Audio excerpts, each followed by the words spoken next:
Hello and welcome, everyone. It's lovely to have your company. We'll just give people a moment to arrive. Thank you for being here for our 49th masterclass from the Permaculture Education Institute. So this is something that happens every month, typically on a Monday, but we decided to sort of switch it all up this month. And here we are on a Friday evening here in Australia, but James and Renata are joining us from the other side of the world, like many of you might be as well, and it's for you Friday morning. So welcome to everyone. It's an absolute pleasure to have your company. I would like to first acknowledge that I'm calling in from the unceded lands of the Gubbi Gubbi, with the Jinnabara to the east of me, and I would like to pay my respects to elders past and present. If you know where you're calling in, like the country from which you're calling in from, please go ahead and introduce yourself in the chat. What all of us are hoping this session can be tonight is a really wonderful exploration of the possibilities of generating some kind of support and funding for your amazing permaculture projects, regenerative projects, whatever they may be. They may be a community garden, a school garden, an enterprise project. It could be any idea that you've got. And so the panel that we have gathered here today, so I'd like to welcome both James Atherton and Renata Minerbo.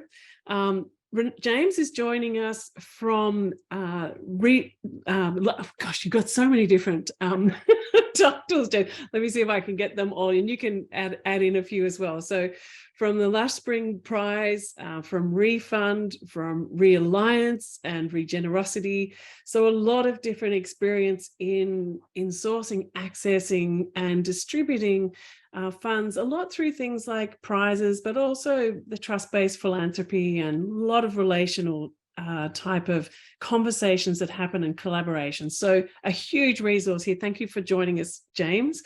Renata is an architect from Brazil who's currently residing, I believe, somewhere in the UK. Is that right? Please correct me if I'm wrong. I've got that wrong? No?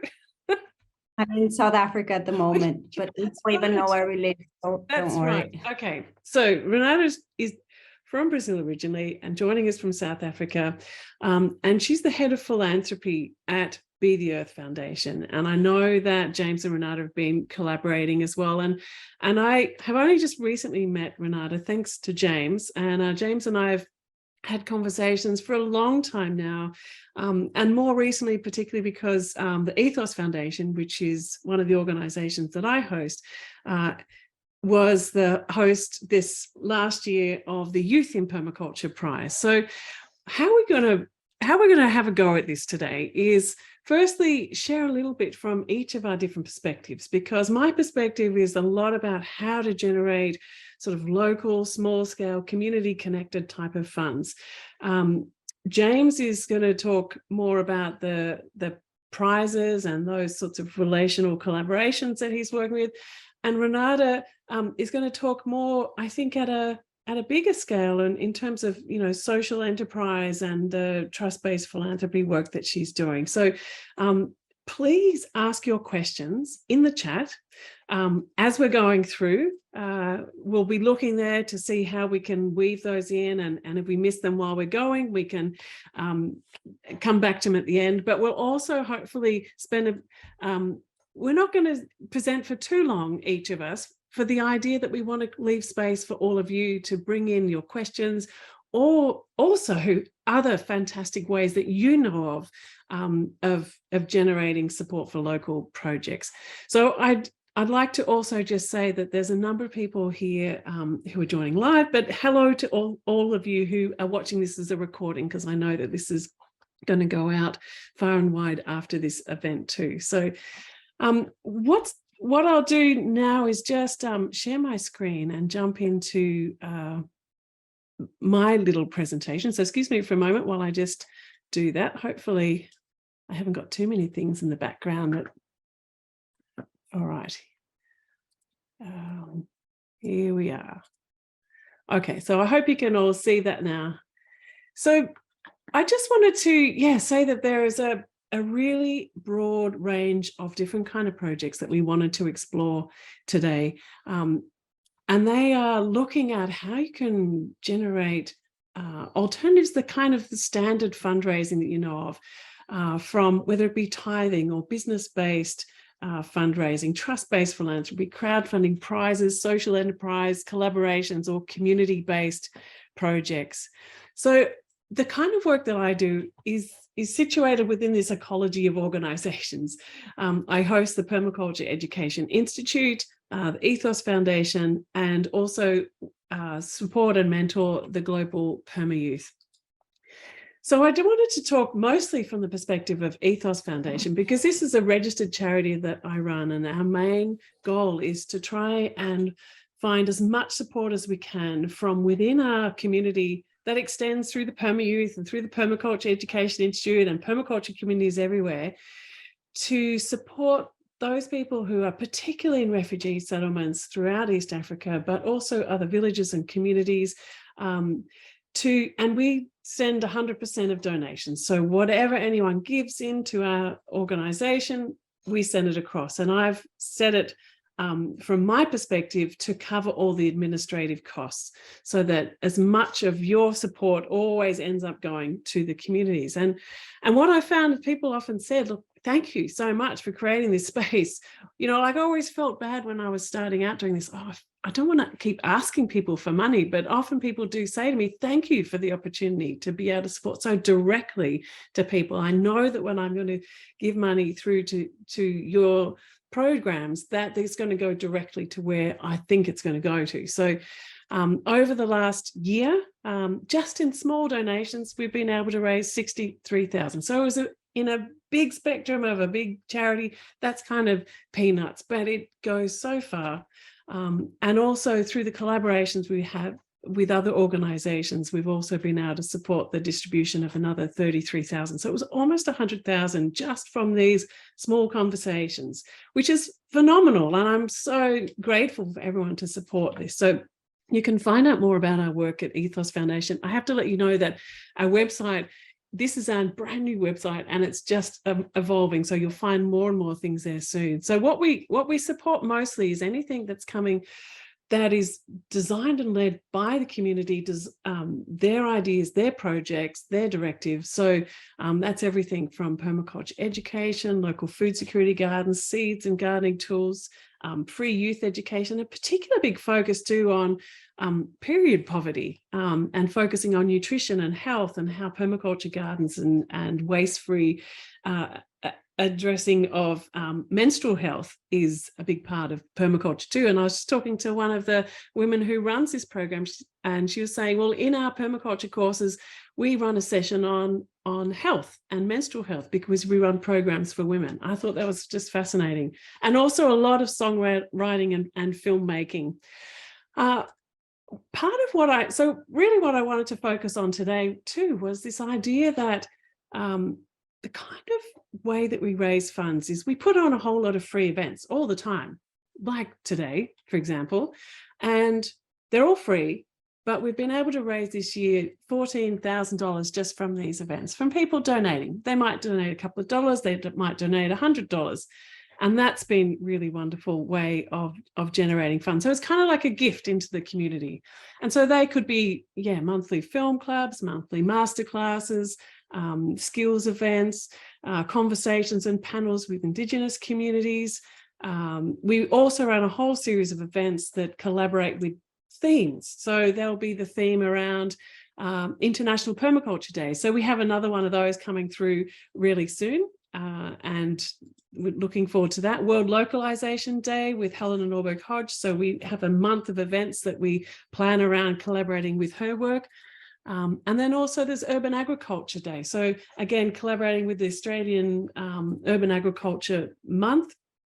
So we ran a whole series of events and podcasts and masterclasses with Churchill fellows who are out looking at this. And also one particular event that we hosted during this month was with David Holmgren looking at retro suburbia, and that one single event raised $1,400. So each little event ends up adding up to quite a lot, like you could see at the end. And so we use Humanitics, and we find that a really great way to be able to host these events and just send the money straight across into our ETHOS account from there. Another thing that we've been doing too is collaborating with different networks of organisations. There's a wonderful new network called the Deep Transformation Network, led by this amazing man called Jeremy Lent. I don't know if you've come across his work with A Patterning Instinct and The Web of Meaning. And so I met Lillian there. Lillian, this is Lillian here. I think you're actually in the room. So hello, Lillian. Over the last couple of months, we've been working to help her support farmers across her region. So groups of, 320 odd farmer groups and young women to access food and resources and education. And so that was pretty much just telling Lillian's story, Lillian telling her story, and us just sharing it. And so it's this idea of we're in a community together. Lily and I are in this deep transformation network together. We're also in the permaculture network together. So we have conversations and share that out. And then people within those networks just donate. And as some of you here, I know, have really supported that incredibly. And I'd like to thank you intensely. Those of you who've seen the videos of how impactful that's been, you'll know how important your donations are. And then also collaborations too with the Lush Spring Prize, with Permaculture Magazine, Abundant Earth, to share out £10,000 to young permaculturalists, which has been an amazing process. Just quickly too, I wanted to let you know that a big part as well of what we do is this idea of that everything to do with how we run our business and is all around tithing and sponsoring. So I would say probably half of the work that I do, if not more, is dedicated to this part of the work. And we sponsor projects all over the place. So whether it be people joining any of the courses or whether it be sponsoring films. So the late Dan Palmer, his film has been sponsored, or different conferences and events. And so the Institute is always trying to find how we can support local and community and small projects get up and running. And also what I've noticed too, that the brilliant work of local permaculture clubs. Stacey's here at the moment. Her permaculture club has different events and days and donates money to the ETHOS. There was another club that I spoke into their club, and every single cent that they raised for that went straight across to that. So I often go out and do talks to generate money to put back into these projects. So a lot of gifting. And I learned this process of gifting really early on when I first started Northeast Street City Farm in Brisbane. And this project was like well over a hectare of land in the middle of Brisbane. And we started with absolutely nothing. And it was all about the community coming together and saying, what is it that we're dreaming of? And then just reaching out and talking and being in this sort of relational process. And as we developed up that richness of relationships, we started to find resources in ways that we hadn't expected. I remember in the early days getting an environment grant from the local council and giving it back, because we put down a grant, we wrote a grant for all of this work to be done. And they said, oh, look, we really love what you're planning to do, but we've got a limited amount of funds here at the council. Like, yes, you do, but don't really. We'll give you $1,000. So it's going to cost us more in our time and our effort to write this proposal for you and deliver a report back. We're just going to go for this relational community funding. So that's kind of how we've gone from there. I just wanted to also mention a magnificent project that's happening now with the youth artists in the refugee camp at Nakivale.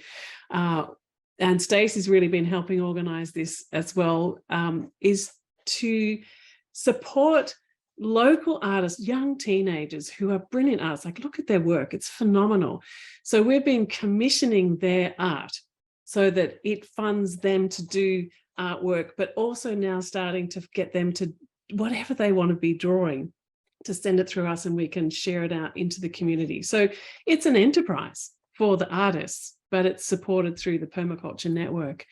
And really just finding ways to support youth by youth. And this is the kind of the Perma Youth Network where they've set up festivals and events, been writing and sharing out this work, and even people like Billy here, who she has multiple disabilities. She would crochet beautiful rugs like this and then raffle them off, and we were able, through these little events and raffles, raise $4,000. It went straight across into refugee communities, and particularly for girls and young people, to access food, to access resources, to address the period poverty, get community gardens happening, start to do restoration of the camps. And so overall, there's been probably over 1,500 young people being trained in permaculture, full courses, and then many of them have been leaders and going out and rippling this work out.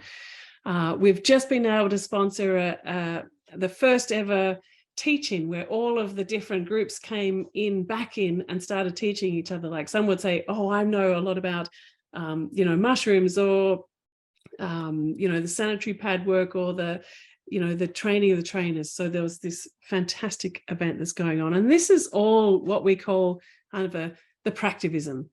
And sometimes you don't get the funds to get started, but you just start anyway. And this is kind of what we're working on in our wonderful project at the moment called the ETHOS Fellowship.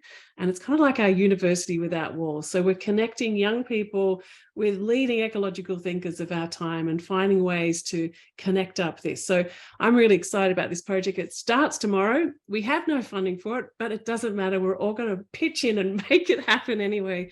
And that's just kind of how we've made things work over time. So I hope that's kind of given a bit of an insight into how we're able to get projects happening here, how we'll be able to raise some funds in a really simple, just relational way.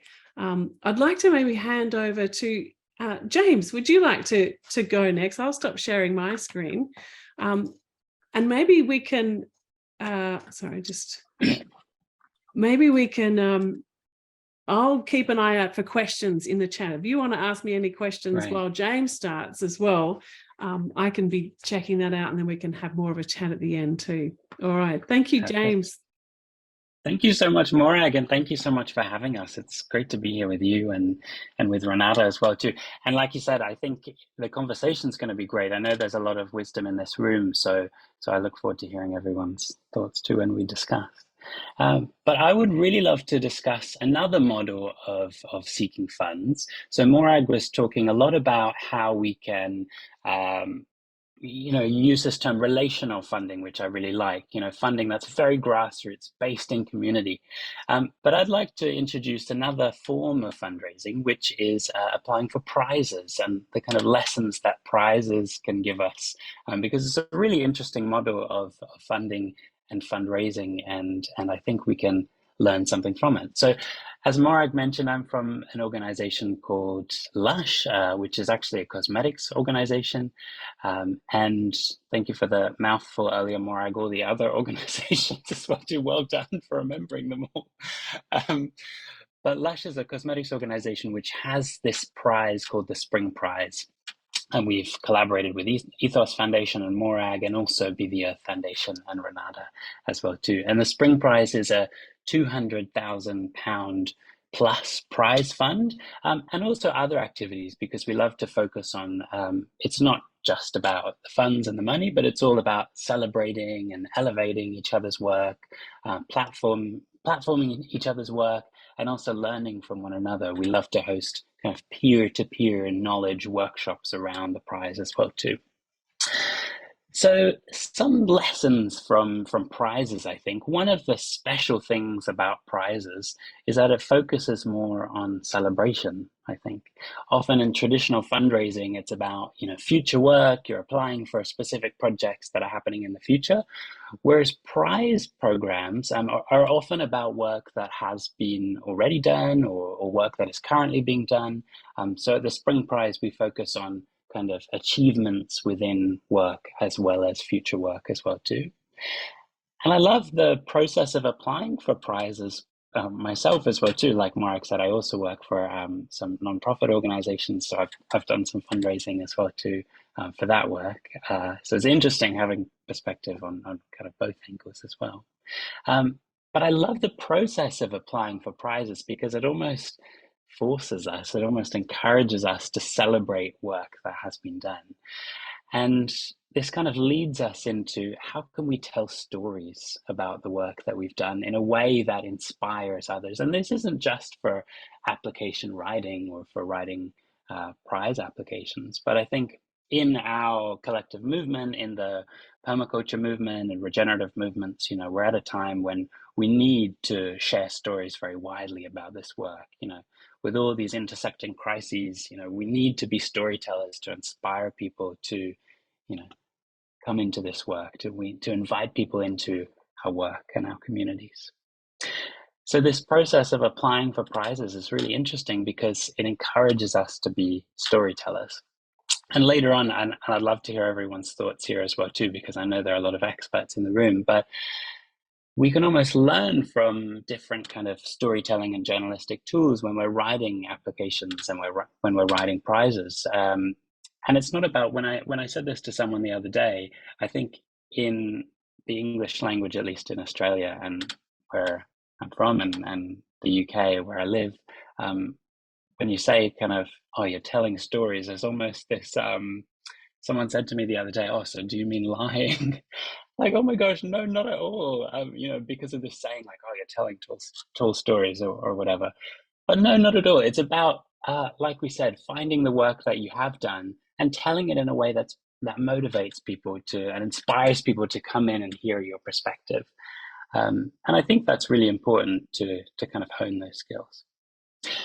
And the other thing that I think applying for prizes really invites us into is this idea of clarity and of kind of clarifying what's very special about our work, what's unique about our work, clarifying our kind of key messages.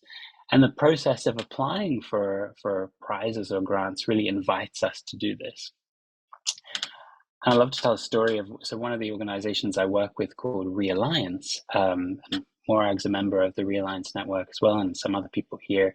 We're a network of permaculture practitioners and regenerative practitioners specifically focused on the humanitarian and development sectors.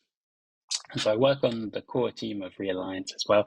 And we were applying for a grant recently for quite a large funder tied to the government in the UK, actually.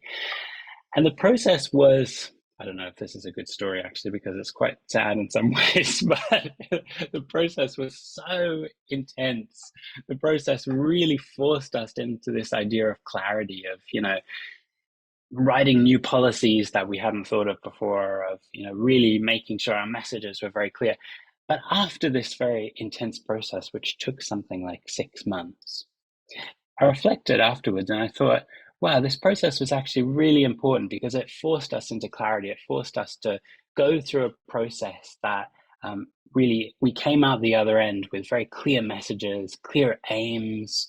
And I would definitely not advise, this isn't to say to any funders out there that, oh my gosh, yes, have processes that are really hard and arduous. No. We want to move to more kind of trust-based and open approaches. But I guess my advice would be, as organizations who are applying for funding, do this on your own terms, give space for finding clarity about your work and give space for deepening into the messages. Do it on your own terms rather than waiting for, a funder to put you through this process, if that makes sense. And it was actually quite important for us. As one of the fantastic judges on the Lush Spring Prize panel, Philippa from the Transition Network in Europe, as Philippa says, she said this recently, vision is the fuel of life.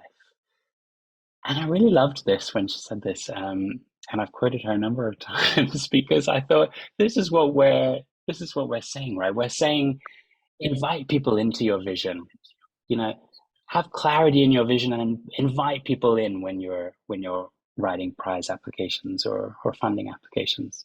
And I think this is very special because in the regenerative movement, we have, this vision of a regenerated world, of a world with abundance, of fair share, of earth care, of people care. So invite people in, tell this story that invites people in and makes your vision very special for them too. And just before we pass on to the wonderful Renata, I just wanted to start by thinking of some storytelling tools that I found quite useful in the past when writing prize applications. And this is a very short list. This is obviously not exhaustive, so I'd love to welcome in other ideas too if we have time for it. But storytelling and journalistic writing could give us some tools that's quite useful for writing prize applications. And that's, for example, one thing is when you read newspaper articles or when you read other journalistic pieces, you often see that they start with a lot of clarity. And it's interesting to think of what is the prime property in your application, right? And that's often the first few sentences of the whole application or the first few sentences of different sections, right? So start with clarity there, whether that's as a bit of a summary or whether it's, presenting your vision in a very clear and very inviting way. So think of what is the kind of prime property in the spaces that you're writing? What are the bits that people will definitely see? What's the hook? What's going to really inspire people to understand your vision? What's going to inspire people to go there with you, go on your journey with you?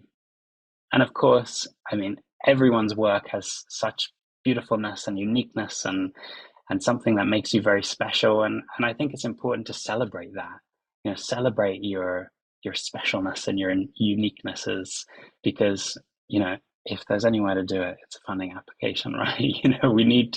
Funders need to see what makes your work unique. And there's definitely something and lots of things. So thank you so much. I think this is some ways that we can learn from funding applications and learn from prize applications and apply it to our work more broadly. But I know Renata has some more stories. Thank you, James. And I think some of the key is like very clear takeaways from what you just said, and the idea of doing it on your own terms and finding your own clarity and that vision of inviting people into your story. I think that's so important. Often we kind of look out for grants and then try and squish ourselves into them somehow. And even if there are some very clear goals, that we come at it from a perspective of that clarity and really taking that specialness into it. So I really love those messages. Thank you very much for sharing them. Over to you, Renata. And please keep your questions and thoughts coming in the chat too. Things that are sticking out for you, questions you'd like to explore, and be imagining what you'd like to drop into the chat at the end as well. All right, thank you. Hi, everyone. Nice to see you all. Thanks for having me here. And thanks for the great, inspiring conversations. I think I'm bringing something a little more conceptual and heady. So apologies in advance. I was like almost crying with all the amazing projects that MORAG shared. And James is so didactic. So hopefully you'll take away something from what I have to share as well. I want to start saying I'm not a fundraiser expert, but I think my actual personal experience and where I got to becoming a funder maybe brought me some insights that are worth sharing. So I'll start sharing a little bit about my personal journey just to give a little bit of context that as a student of architecture, I grew up in quite a privileged childhood in São Paulo, Brazil. And I was studying, and then I found out about a program for young change makers called GSA. It's an international program that I went there. It was founded by architects, so that's why I went there, because I wanted to do something meaningful but connected to what I was studying. And basically it totally changed my life, because then I realized as an individual, despite a career, a degree, or whatever, like I could make a difference and my life could have a purpose, and I could actually choose to work with that, even though it's not easy. And probably all of you in this call know of that. Then after 1 year of graduating and being in a stable job, I quit because it just wasn't fulfilling at all. And I was really passionate about this community development methodology I learned from this program. And I really wanted to do that for my whole life. So that's when I started being a social entrepreneur, even though I didn't know that word at the time. And even though it took us 2 years to actually decide to become a social business and not an NGO. And I think that's relevant to say, because basically is like the purpose doesn't really matter your legal format, but I think one, depending on what kind of project you have, one is more beneficial than others. In our case, since we were kind of working with community development and kind of like empowerment, all these things that are really hard to find grant applications for, or really hard to find like, yes, I fit on this box of this cause. So we're like, you know what, I think we, and also maybe it's also because we weren't maybe good enough writing the applications, but anyway, we're just not being contemplated in any of them. So we started having this approach of selling projects and creating products, which was really hard to get in peace with that concept, because yeah, you know, our little babies, our little passions, how can I call them products, right? But then once we did, actually people started understanding what we were doing and actually started hiring us. So we started traveling the whole country, doing amazing projects, getting to visit all these amazing traditional communities, urban, rural, remote, all the kinds of stuff. And then I was really passionate about it. And then until 2017, I realized I was burning out, which probably many of you have gone through that as well. And it's not an easy thing. It's not fun, even though some of us at the time are like, oh my God, I'm working so many hours. I'm so committed. And you know, the ego kind of likes that until the body doesn't take it anymore. But that took me to accepting the challenge of going abroad to study. I was part of a fellowship that offered a scholarship, and I went to Schumacher College, which some of you might be familiar with. They teach amazing content, short courses, master degrees, and things like that. And that's where I met my husband, who is British. And after a year, I left the country. We were traveling for a bit, and then we actually, in the beginning of the pandemic, since, well, he was already wanting to start Be the Earth as part of his own family wealth. And then my project couldn't keep happening with the pandemic because all of our work was about basically community engagement, being there eye to eye, hugging each other, holding hands. So we didn't choose to make it into a digital thing. And then I kind of started getting engaged just because I was curious and not really knowing what to do with my life. And here I am, 2023, not only running programs and working with activists and kind of playing this different role, but also quite committed with advocating for Regenerative's way of funding, and also learning a lot, because as an architect, as an activist on the ground, I wasn't good at finance at all, or like all these economic business models, all these concepts. So I want to share two things, kind of two concepts that I came across during this year that might be useful and helpful. And I know this one especially is very related to permaculture. So it's called 8 Forms of Capital. There's a link in the end if you want to learn more about it. But it's basically, when we talk about capital, we also connect to financial capital, right? And I know permaculturists are much more advanced in that, seeing resources in many other things, but it's just a reminder of how many different capitals we have access. And of course, we all need to pay our bills in the end of the day and buy food if we're not able to grow everything we eat and all that. But that's just a piece of the whole bulk of resources we need to make something happen, right? So between financial capital, intellectual capital, experiential capital, also like sometimes the intellectual with all the degrees and academic work, it's so valued in some careers, whilst like if you're there with your hands on the soil, with the people on the ground, visiting their realities and all that, sometimes that counts much more depending on the context you're at, right? Material capital, so land, tools, whatever it is, social capital, of course, spiritual capital, and natural capital. So there's a little definition here of each capital. I'm not gonna read them to you because I hope we can share the presentation later and you can read that and even click on the link and explore it a bit more. But it was interesting because we spoke about this with some like investors recently, like 2 weeks ago. And some of them haven't even ever clicked about, oh yes, there are other sources of capital and other sources of making things happening. And I think special people that are in the financial world have like such a narrow view. So it's really interesting to see how it gets to people. And so, some of you are probably, yeah, that's very obvious. And we've been doing that for a long time. And that's great.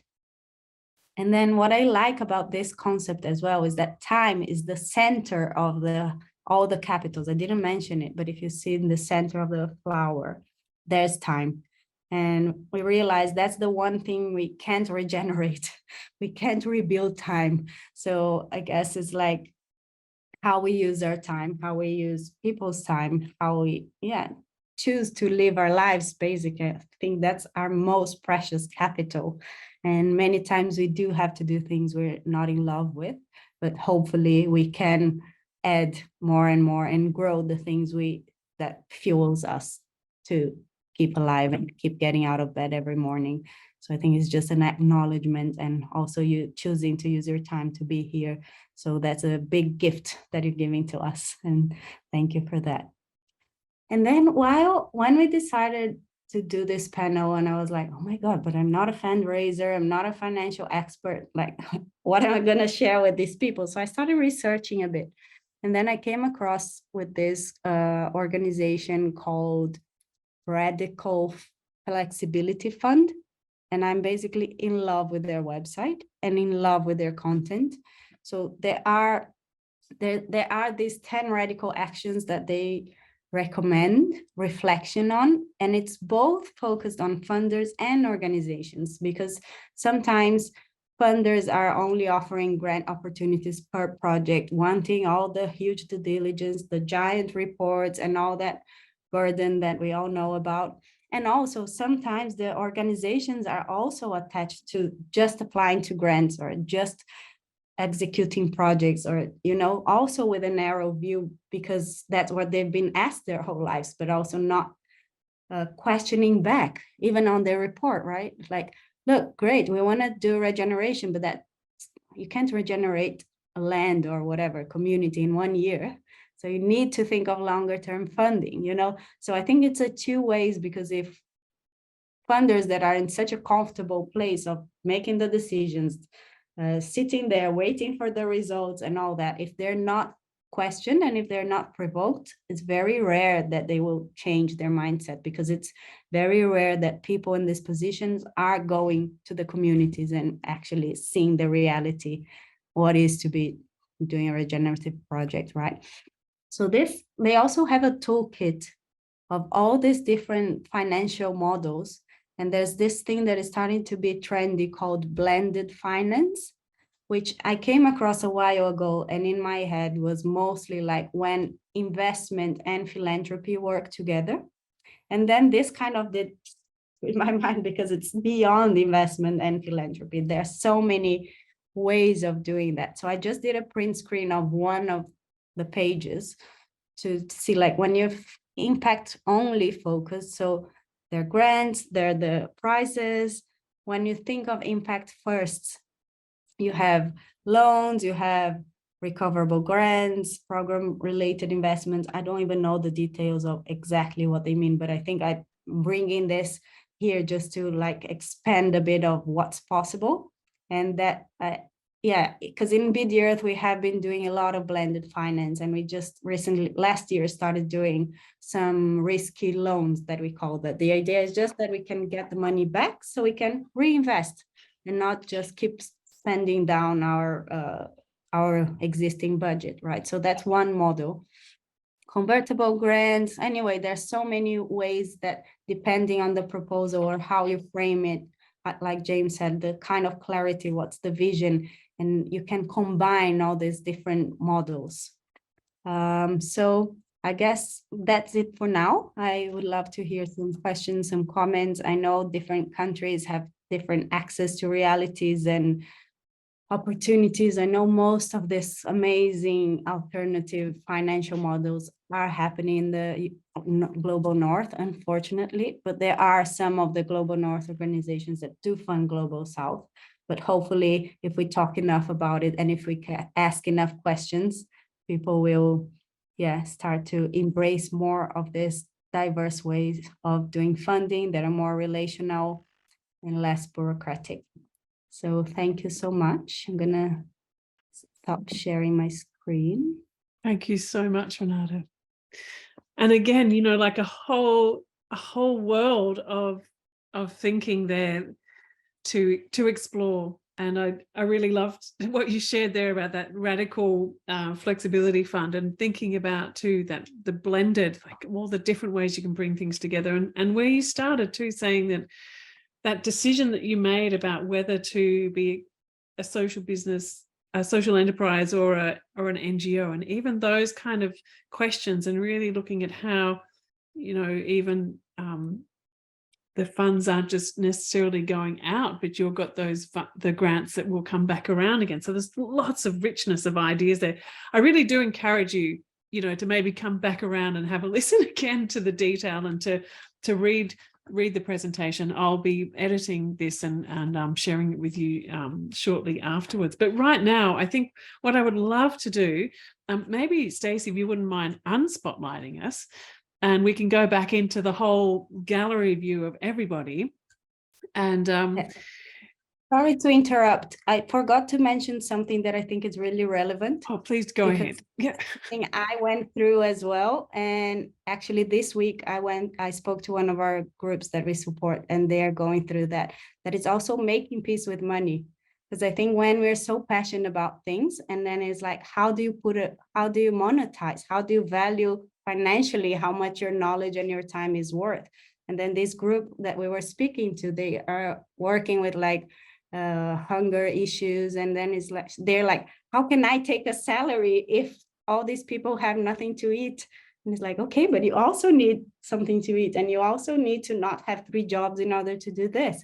So I think just this concept of also like not seeing the money as our enemy, even though many times it is. I think it's a very long healing process for us all. Sorry to, and now I'll stop talking. No, I think it's a really important point to bring up. And I think it's probably something that, you know, I've seen a lot in the permaculture community of, you know, the idea of having this issue with money and valuing our time, and, you know, where do you get paid and who gets paid. From my perspective, what I've tried to do to address that is to have this ecology of organizations that kind of fit together. So there's one part that sort of generates income, which can then support something else, which then supports something else, and the whole thing just kind of is in this relationship with itself in that way. And that seems to be quite a balanced way of helping to make it work, and everything's then clear. But I would love, sorry, James, go ahead. Feel free to, while James is speaking, maybe start putting up your hand if you want to ask a question or offering your insights as well. Sorry, James, go ahead. Yeah, please do. No, thank you. I was just so inspired by what you were both saying, Renata and MORAG. And I think also to acknowledge that we're almost always living in these contradictions, right? Like, yes, we want to transform, like many of our visions as permaculture practitioners, to do with this core ethic of fair share, right? You know, which for some people might mean, you know, moneyless systems or circular economies that, you know, maybe don't necessarily have money as part of it. And I think I really liked what you said, Renata, about, you know, meeting the immediate need of, you know, yes, we do need to resource ourselves as practitioners as well. And I think just acknowledging that contradiction of, you know, we can work for both, you know, while working to transform systems of inequity while resourcing ourselves, I think is really powerful. And also, like you were saying before, Renata, about challenging funders, I found that really powerful as well too. And I want to ask you more on that. And for me, that feels like another contradiction almost, right? Like, yes, we do need to create relationships with, between funders and those applying for grants. And yes, at the same time, we do need to challenge those power dynamics that can be quite unhealthy. So I really like that. Thank you. Thank you, James. Would anyone like to ask a question about, is there a project that you're working on that you're thinking of, how can you generate some kind of funding differently for it? Or is there a type of project that you've been able to develop a different way of funding that's been really successful for you that would be helpful to share with other people? Really love to just open up the conversation. We can take it any way you like. Or yes, if you'd like to ask a question that's, directed to one of the speakers here today too, of getting some advice on something. So feel free to either drop it in the chat or pop up your hand.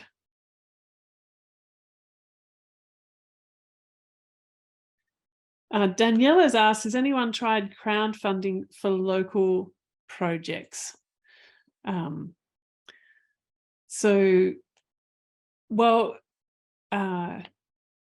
Punith CN has said, yes, we have. Sorry, I don't know if that's your name.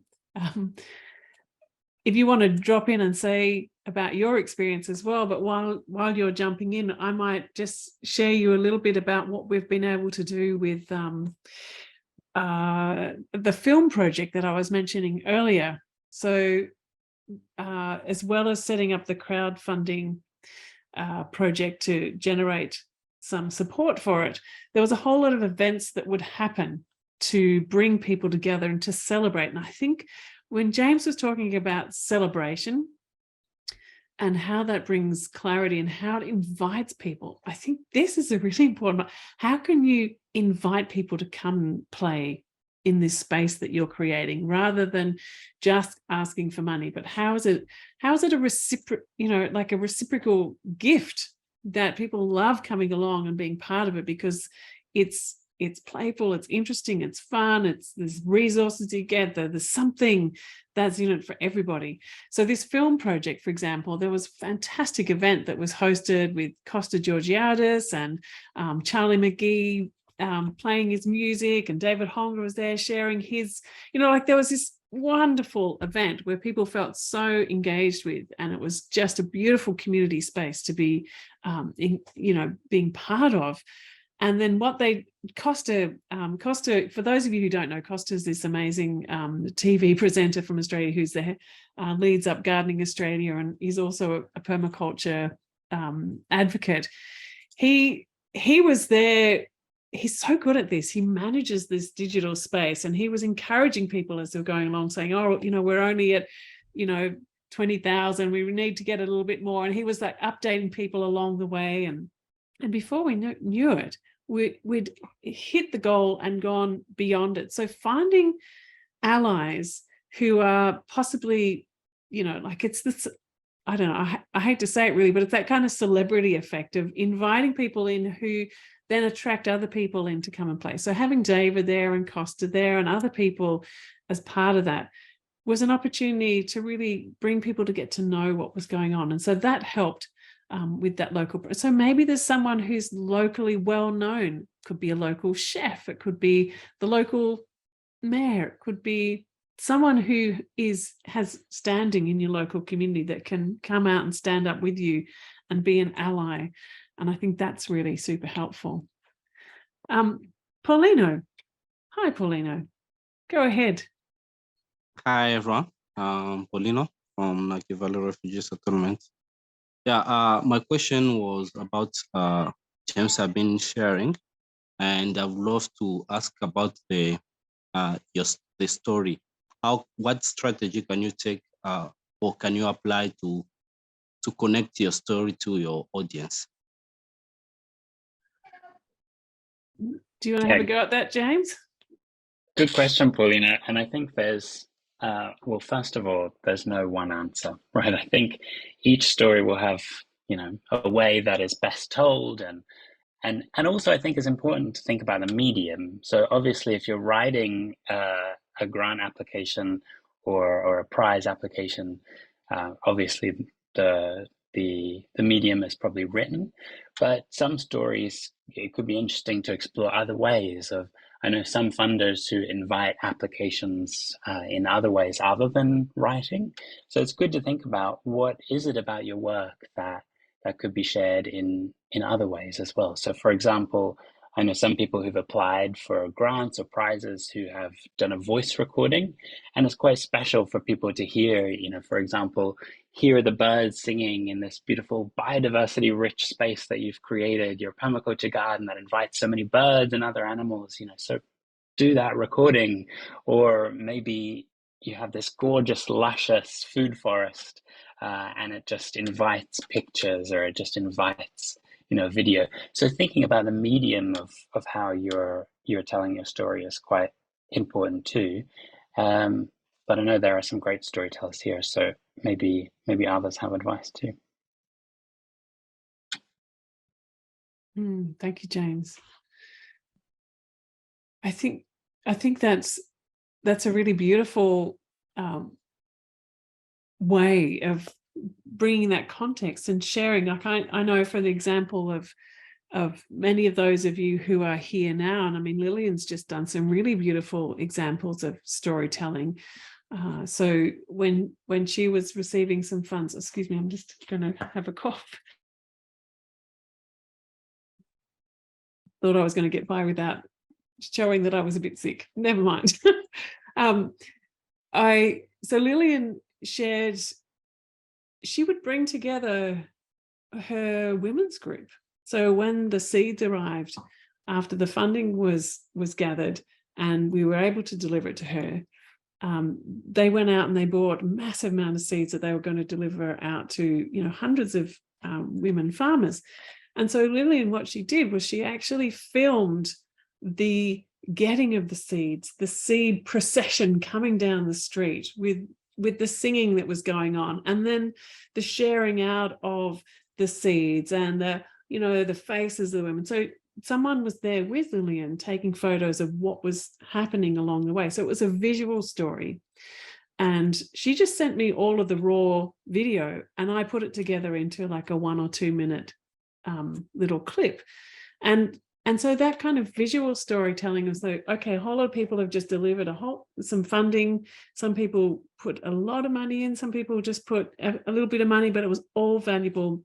And everyone who shared something received this letter and a spoken vote of thanks from Lillian as well. So Lillian stood in front of camera with her women beside her and said, spoke to everyone directly front on, saying, thank you, this is the impact that it's having. And the women added in things. And so that kind of storytelling was incredibly powerful, very direct, like immediate, like this funding's happening, this is the impact. And thank you, and that was so helpful, Lillian. And, you can see how successful that was in letting people know what it's about. Sometimes it's really a bit ambiguous. The crowdfunding, I could see that someone was saying in there, we've tried the crowdfunding, but it hasn't really worked, Jerry. And yes, I understand that. It's actually a really lot of work to do the crowdfunding. It's not an easy thing because there is it's the communications, it's the connections, it's the storytelling, it's the videos, like the work that Lillian went to do to make those films, what I did to make the films and to share them out. It's a lot of things, but it's not huge, but it works. And I think, for a small scale type of thing, and responsive, like sometimes groups approach us here and with urgent needs, and that's probably the best way that we've been able to find to respond now. Other things take months to deliver, and when people are really hungry and on the edge, you have to try and find an immediate response. So that kind of storytelling is really helpful. There's lots of questions coming in through the chat. I'm going to have a read of those while we go across to Punith and then to Greg, and then we'll come back to the chat. Yeah. Go ahead. Thank you. Hi, Mark. Hi. Thank you. So we're actually working on a project right now in the local, and we have adopted a farmer's land. 1 acre land, and we actually try to raise funds through crowdfunding, and which was not really great. We were able to manage to get 25% of the funds with it. Hardly, like it took a really long time, which was inefficient. So we were trying to, since we are an NGO, we were trying to get CSR funds.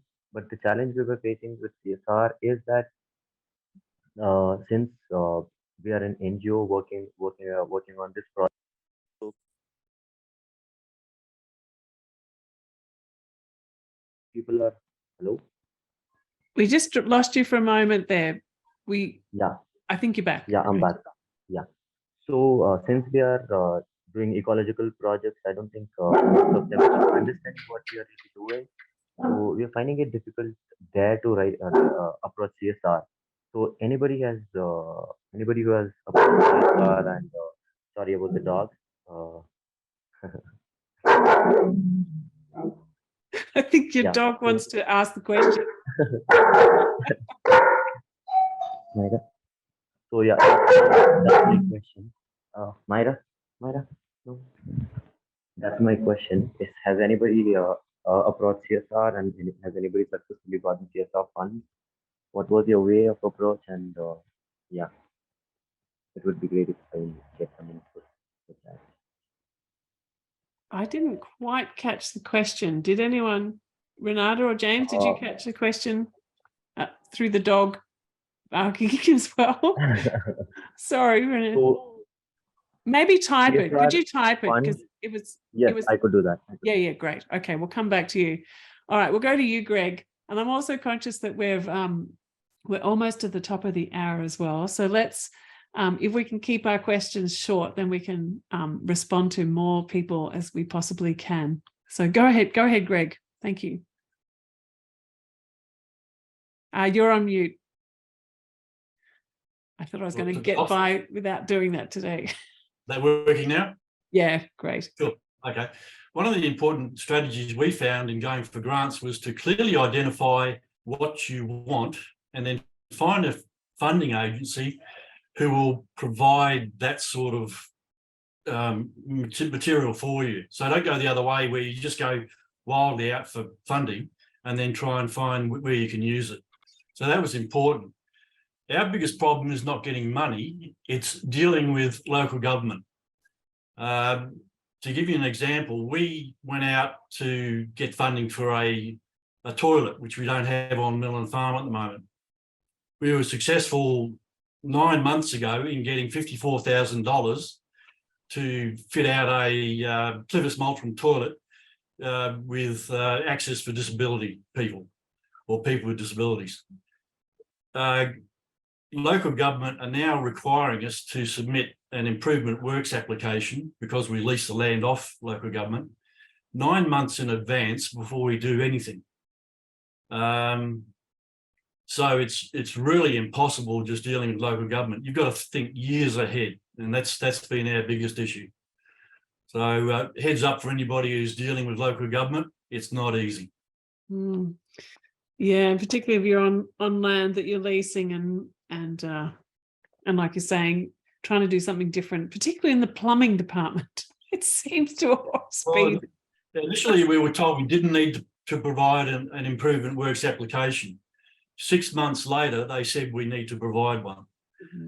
We are still 3 months after that date trying to get approval to give them, or approval from them to let us install a prefabricated toilet. It's just a nightmare. Yeah, so there's lots of different hoops and jumps and loops to consider when we're raising funds. And that's interesting, saying that fundraising wasn't your issue, it was actually spending the funds in the way that they're meant to be delivered. Yeah. Thanks, Greg. And as you know, that the problem with not acquitting funds is you cannot go out for additional funding until you've acquitted the last one. And that has a severe impact on us progressing development on the site. Yeah. And there's so, go ahead, Renata. Sorry, there's an inspiring case, very recent from Bristol, the Bristol municipality started doing a participatory process for handing out grants for community projects. So in case you want to feedback the government you're in a relation with and say like, look, it's possible to do in a more aligned way, I recommend you look for, I might have a link. I'm going to look while we close here. So the Punith was asking about corporate social responsibility funds. That's what he was trying to ask before, whether anyone had any experience with those. I haven't personally, because while I run a charity, the charity is not a tax deductible charity, so there's two different sorts. But that is something that we're looking at trying to do. I think it would be an amazing, there's so many different organizations around that would love to support. I wonder whether James or Renata, you'd had an experience, or anyone else for that matter. I'm just going to look for one last question in the chat. And also I just want to say, like, I know that there's probably other questions that people want to hold here. Feel free to, when I share this, it will be a YouTube clip, so we can continue the conversation underneath that. So feel free to keep asking questions, and we can find responses there as well. So did anyone want to respond to the CSR? Sounds like Jennifer would. Jennifer. Great. Where are you, Jennifer? I can't see you right now, but please go ahead and just jump in.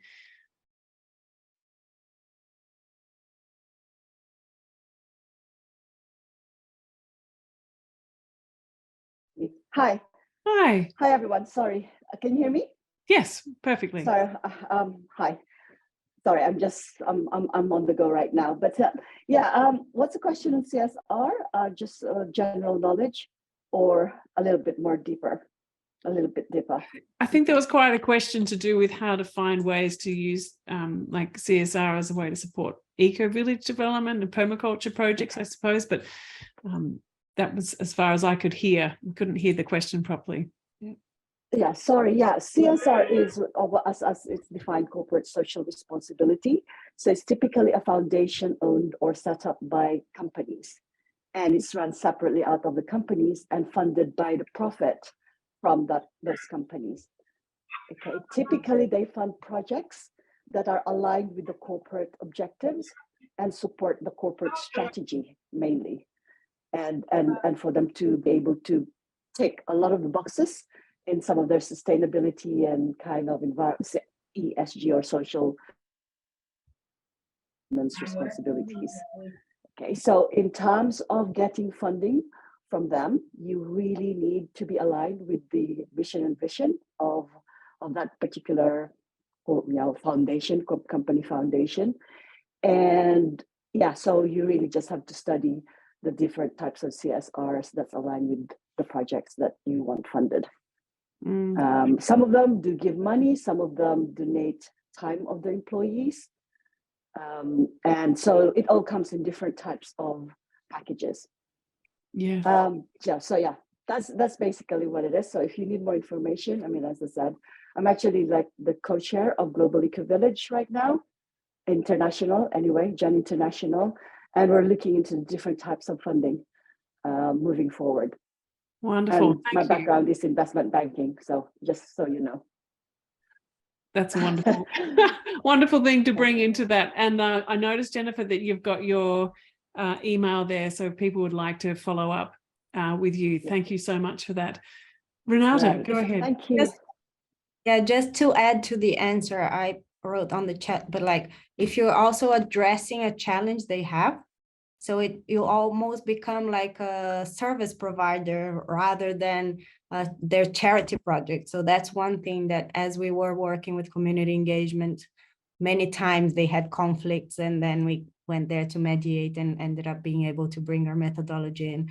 And also with the volunteer work. So I guess most projects here are permaculture, very hands-on. They're usually projects that are like, they want to have a fun day with the employees and all that. And it's not my favorite approach because it's very punctual, but then it can help like can feed in the middle of a process that it's ongoing. And then if you have a lot of manual work or arms that you need to support with to do like I don't know, something that you don't have enough people or whatever, that sometimes works well as well. So sometimes we did like all the participatory process before, and then they would bring the people to build whatever, because we are also quite hands-on. So just to bring these two other kind of lens of how we can get to approach a company. And sometimes it was through CSR, sometimes was marketing, sometimes, you know, like depends.